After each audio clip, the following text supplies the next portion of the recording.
আসসালামু আলাইকুম এভরিওয়ান। আজকের এই ভিডিওতে আমি টেন্স সম্পর্কে আলোচনা করব, কারণ টেন্স হলো ইংলিশের হৃৎপিণ্ড বা টেন্স হলো ইংলিশের মেইন পার্ট। আপনি যদি টেন্সটা বুঝেন ভালো করে, তাহলে আপনি ইংলিশে অনর্গল কথা বলতে পারবেন। তো আমরা টেন্স মূলত কেন শিখবো, আপনাকে আপনাকে আগে সেটা বুঝতে হবে। টেন্স কি খুবই গুরুত্বপূর্ণ? ইয়েস, খুবই গুরুত্বপূর্ণ।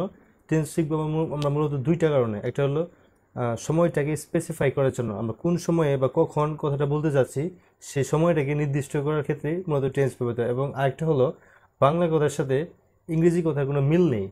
বাংলা বাক্যের সাথে ইংরেজি বাক্যের সাথে বাংলা বাক্য হয় একভাবে আর ইংলিশ বাক্য হয় আরেকভাবে। তো আমরা যেটা যখন ট্রান্সলেট করতে চাই তখন আমরা বলতে পারি না, তখন এটা উল্টো লাগে আমাদের আমাদের ক্ষেত্রে। তো আপনাদেরকে চলেন একটা এক্সাম্পল দিই বা একটা প্রমাণ দিই, তাহলে আপনারা বুঝতে পারবেন কিভাবে মিল নেই। কেন মিল নেই আমি বললাম, দেখেন। আমি যদি বলি আমি আমি ভাত খাই, দেখেন এখানে লিখছি আমি ভাত খাই। তো বাংলা বাক্যে সবসময় সাবজেক্টটা প্রথমে বসে এবং অবজেক্টটা দ্বিতীয় বসে, অবজেক্ট, এবং ভার্বটা তৃতীয় বসে। দেখেন সাবজেক্টটা কি আমি, অবজেক্টটা কি ভাত, আমি ভাত, ভার্বটা কি খাই, খাওয়া মানে অ্যাকশন, কাজ। আপনি হাত দিয়ে বা মুখ দিয়ে খান না, বা অ্যাকশনটা হবে আপনার দ্বারা, সেটাই হলো কাজ। তো এটা খাওয়া, ভাত কিন্তু একটা, আপনি কি ভাত কি করতে পারেন, ভাত কিন্তু ভাত একটা হলো অবজেক্ট বা একটা নাম। তো এইটা আপনি খান, তো এইটা হয় দ্বিতীয়তে। আর দেখেন ইংলিশে দেখেন, এটা আমি কেন বললাম উল্টা, দেখেন ইংলিশে বলছে সাবজেক্টটা আগে বসছে, দেন বসছে হলো ভার্ব, দেন বসছে হচ্ছে অবজেক্ট।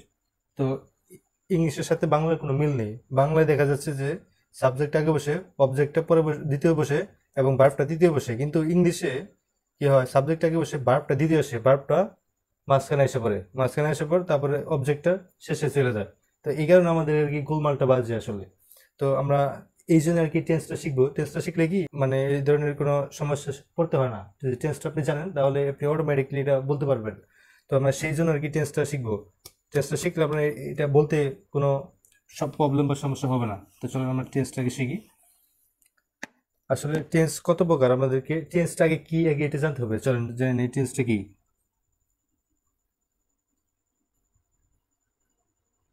টেন্স হলো সময়। কিসের সময়? কাজের সময়। আমি একটু আগে যে বললাম কাজের সময়, কাজের সময়।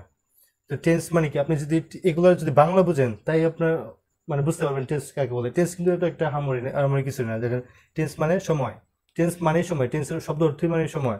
তো টেন্স মানে সময়, কিসের সময়? কাজের সময়, কাজটা কখন হইতেছে সেই সময়টাই হলো টেন্স। যেমন ধরেন যে টেন্স কত প্রকার আগে সেটা দেখে নিই। টেন্স হলো তিন প্রকার, যেমন present, present, past, future, future. তো প্রেজেন্ট, পাস্ট, ফিউচার, টেন্স হলো তিন প্রকার। তো প্রেজেন্ট মানে কি, আপনার এগুলো আগে বাংলা বুঝতে হবে। পাস্ট মানে কি, ফিউচার মানে কি, এগুলো বাংলা যদি বুঝেন তাহলে টেন্স আপনার হাতের মুঠোয় এসে পড়বে। দেখেন প্রেজেন্ট মানে বর্তমান, পাস্ট মানে অতীত, ফিউচার মানে ভবিষ্যৎ। আমরা যেটা ছিলাম প্রেজেন্ট মানে বর্তমান, বর্তমান কি, এখন, এখন যে ধরনের কাজগুলো হচ্ছে সেগুলো হলো বর্তমান। আর অতীত মানে কি, এই কথার মধ্যে কিন্তু লুকিয়েছে। অতীত মানে কি, অতীত মানে অনেক আগে না। তো অনেক আগে যে ধরনের কাজগুলো করছেন সেগুলো হলো অতীতকালের কাজ।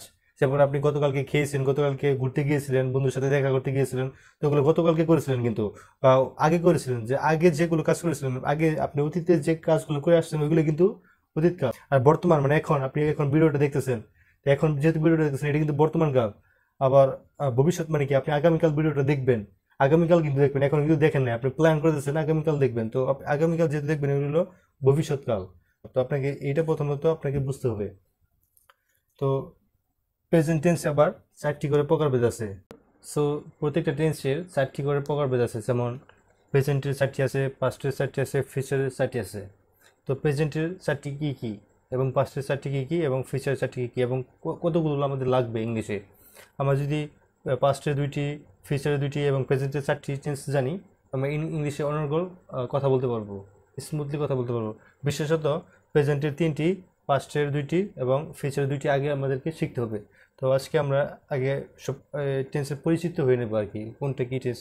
যেমন আমি বলেছিলাম যে প্রেজেন্ট মানে বর্তমান কাল, পাস্ট মানে অতীতকাল, ফিউচার মানে ভবিষ্যৎকাল। প্রেজেন্টে কি কি আছে, যেমন প্রেজেন্টে 4টি আছে, যেমন present simple, present continuous, present perfect continuous tense. আমি প্রেজেন্ট পারফেক্ট কন্টিনিউয়াস টেন্স লিখি নাই, ওইটা আমরা পরবর্তী ক্লাসে শিখবো বা পরবর্তী শিখবো। তো প্রেজেন্ট সিম্পল মানে কি, প্রেজেন্ট সিম্পল মানে কি, প্রেজেন্ট আগে দেখতে হবে। প্রেজেন্ট মানে কি বর্তমান, সিম্পল মানে কি সহজ। তো বর্তমানে সহজ, সাধারণ বা কোনো বেসিক মানে সিম্পল কথাবার্তা বা অভ্যেস, আপনার অভ্যেস, যেমন আপনার অভ্যেস কি, আপনি সাপোজ আপনি প্রত্যেকদিন চা খান, এটা আপনার অভ্যেস। আপনি চা খাই, আমি বা চা পান করি, বা আপনি যেটা বলেন প্রতিদিন আপনার চা খান বা চা পান করেন, এটা আপনার অভ্যেস, তাই না? তো আপনার অভ্যেস কোনো কথাবার্তা যখন বলবেন, এটা হলো প্রেজেন্ট সিম্পল টেন্সে হয়। আপনার কোনো অভ্যেস, এই ধরনের সহজ, আপনার ওইটা সহজ সাধারণ। এবং প্রেজেন্ট মানে কি বর্তমান, কন্টিনিউয়াস মানে কি চলমান। তাহলে আপনাকে জাস্ট এটা বাংলা মিনিংটা বুঝতে হবে। প্রেজেন্ট মানে বর্তমান, কন্টিনিউয়াস মানে কি, কন্টিনিউয়াস মানে কি চলমান। আপনি কোনো একটা কিছু কাজ করতেছেন বা চলতেছে অনেকক্ষণ যাবত, বা সাপোজ আপনি ভাত খাচ্ছেন, যখন ভাত খাচ্ছেন তখন কাজটা কিন্তু চলতে থাকে। যেহেতু কাজটা বর্তমানে চলতেছে, তো সেহেতু এটা কন্টিনিউয়াস টেন্স। কন্টিনিউয়াস মানেই হলো চলমান। এটা এটা এটা বাংলা মিনিং লিখে দিন চলমান। চলমান তো কন্টিনিউয়াস মানে চলমান, মানে কোনো কিছু চলমান থাকে, সেটা হলো কন্টিনিউয়াস। আর ফার্স্টে কি বর্তমান, প্রেজেন্ট মানে বর্তমান। তাহলে বর্তমানে চলমান যে ধরনের কাজ, যেমন আমি খাইতেছি, দেখতেছি, পড়তেছি, এগুলো চলতেছে। যেমন আমি দেখতেছি, আপনি ভিডিও দেখতেছেন, তো এটা চলতেছে না, তো সেটা হলো চলমান। এই ধরনের কথা আমরা প্রেজেন্ট কন্টিনিউয়াস টেন্সে বলি। পারফেক্ট কি, প্রেজেন্ট মানে বর্তমান, পারফেক্ট মানে কি কোনো একটা কিছু সম্পূর্ণ পারফেক্টলি হয়ে যায় বা ডান হয়ে যায়, বা আপনি সম্পূর্ণভাবে করেছেন, এই ধরনের কথাবার্তাকে আমরা প্রেজেন্ট পারফেক্টে বলি। যেমন আপনি সাপোজ ভাত খেয়ে ফেলেছেন বা ভাত খাওয়া শেষ, আপনি 10 মিনিট ধরে ভাত খাচ্ছিলেন, এখন খাওয়া শেষ। যেহেতু খাওয়া শেষ, তো কাজটা আপনার কিন্তু সম্পূর্ণ হয়ে গেছে। যেহেতু সম্পূর্ণ হয়ে গেছে, এটা হলো পারফেক্ট। তো পারফেক্ট মানে কি কাজটা, যে প্রেজেন্ট মানে বর্তমান, পারফেক্ট মানে সঠিকভাবে সম্পূর্ণভাবে হওয়াকেই পারফেক্ট বলে। তো বর্তমানের পারফেক্ট যে কাজগুলো সম্পূর্ণ হয়, সেটা হলো প্রেজেন্ট পারফেক্ট টেন্স। তো এটা হলো present tense, present perfect tense. চলুন পাস্ট মানে কি, পাস্ট মানে অতীত, আমরা একটু আগে বলছি। Present past simple tense. Past মানে অতীতকাল, সিম্পল মানে কি সহজ, একটু আগে বললাম। অতীতকালে যদি কোনো সিম্পল কথাবার্তা যদি থাকে, অতীতকালে আপনি 2 বছর আগে চা খাইতেন অনেক, কিন্তু এখন খান না। তো অতীতকালে আপনি কিন্তু এই চাটা পান করতেন রেগুলার, তো আপনি অতীতকালে এটা আপনার অভ্যেস ছিল। তো অতীতকালে যে ধরনের অভ্যেস ছিল, ওইগুলো আবার পাস্ট সিম্পল টেন্সে বলতে হবে। আবার পাস্ট কন্টিনিউয়াস কি, পাস্ট মানে অতীতকাল, কন্টিনিউয়াস মানে চলমান, সেম একই মানে। এটা বর্তমানের কন্টিনিউয়াস, বর্তমানে আপনি দেখতেছেন।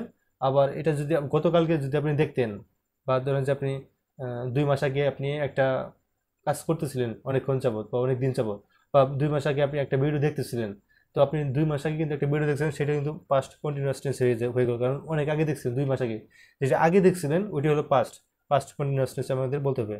তাহলে ফিউচার কি, ফিউচার মানে ভবিষ্যৎ, সিম্পল মানে সহজ।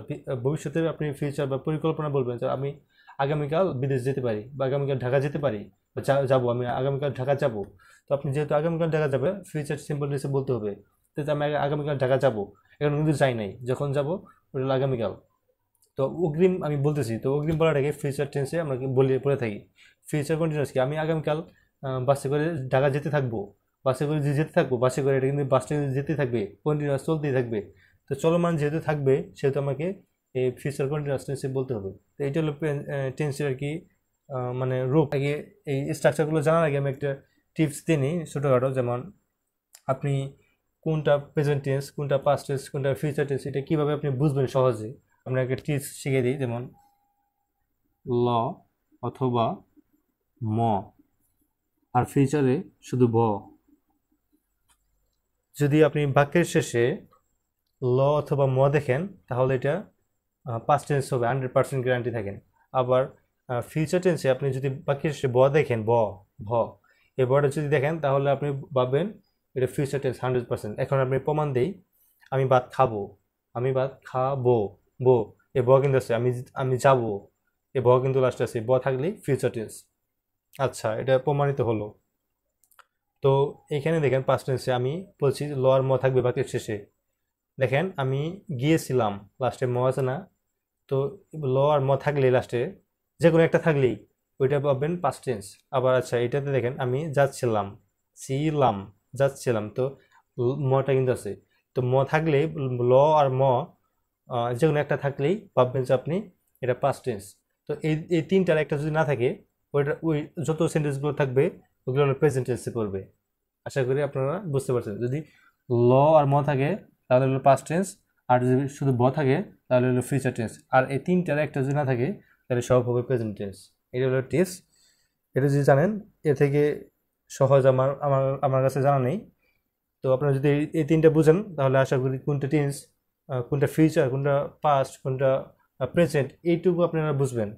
কিন্তু তারপর আপনারা কোনটা প্রেজেন্ট সিম্পল, কোনটা প্রেজেন্ট কন্টিনিউয়াস, কোনটা প্রেজেন্ট পারফেক্ট, কোনটা ফিউচার কন্টিনিউয়াস, কোনটা পাস্ট কন্টিনিউয়াস, এগুলো কেমনে বুঝবেন, এইগুলো নিয়ে আসলে আলোচনা করি এবং স্ট্রাকচারটা আগে বলে দিই। তো আজকে আসলে আমরা প্রেজেন্ট নিয়ে আলোচনা করব, পাস্ট নিয়ে আর আলোচনা করব না, এগুলো আগামীকাল বলবো। এই প্রেজেন্টে যদি এই তিনটা জানেন, পাস্টের ওই দুইটা অটোমেটিক বুঝবেন, ফিউচারের ওই দুইটা অটোমেটিক বুঝবেন। তো প্রেজেন্টের আগে এই তিনটা আমরা বুঝে নিই। তো আপনি প্রেজেন্টে যদি এই তিনটা বুঝেন, পাস্টের ওই দুইটা বুঝবেন, ফিউচারের ওই দুইটা বুঝবেন। তো আসলে আপনার আসলে আমরা প্রেজেন্টের বিষয় নিয়ে আগে আজকে এই ভিডিওতে আলোচনা করি। তো প্রেজেন্ট সিম্পল এগুলো আপনি কেমনে বুঝবেন আগে এটা বুঝি। প্রেজেন্ট কন্টিনিউয়াস টেন্সটা কেমনে বুঝবেন, যে এটা প্রেজেন্ট কন্টিনিউয়াস টেন্স, এটা প্রেজেন্ট সিম্পল টেন্স, এটা হলো ফিউচার পারফেক্ট টেন্স, কীভাবে বুঝবেন। দেখেন এখানে কথার মধ্যে পার্থক্য কিন্তু আছে। যেমন আমি যাই, আমি যাই, দেখেন আমি শুধু বলছি আমি যাই, এটা আমার অভ্যেস। আমি যাই, আমি খাই, এটা আমার অভ্যেস। অভ্যেসের কথা কিন্তু বলতেছি। আমি যদি বলি আমি যাচ্ছি, দেখেন আমি যাচ্ছি বা আমি যাইতেছি, আমি খাইতেছি বা খাচ্ছি, কাজটা কিন্তু চলতেছে বা চলমান চলমান অবস্থায় আছে। যখন চলমান অবস্থায় থাকবে, এই যে দেখেন প্রেজেন্ট কন্টিনিউয়াস টেন্স, কন্টিনিউয়াস মানে কি চলমান, তো চলমান অবস্থায় আছে, আমি যাচ্ছি, আমি যাইতেছি, আমি কিন্তু কাজটা কিন্তু চলতেছে, আমি কিন্তু যাইতেছি। সাপোজ আমি গাড়িতে আছি, আমি বলতেছি যে আমি ঢাকা যাচ্ছি, গাড়িটা কিন্তু চলতেছে, ঢাকা কিন্তু পৌঁছায় নাই। তো যখনই যাইতেছে এটা কিন্তু চলমান অবস্থায় আছে। তো চলমান অবস্থায় থাকলে এটা হলো প্রেজেন্ট কন্টিনিউয়াস টেন্স। এই ধরনের কথা আমরা যখন বলবো, এই প্রেজেন্ট কন্টিনিউয়াস টেন্সের স্ট্রাকচার দিয়ে বলতে হবে, তাছাড়া আপনি বলতে পারবেন না।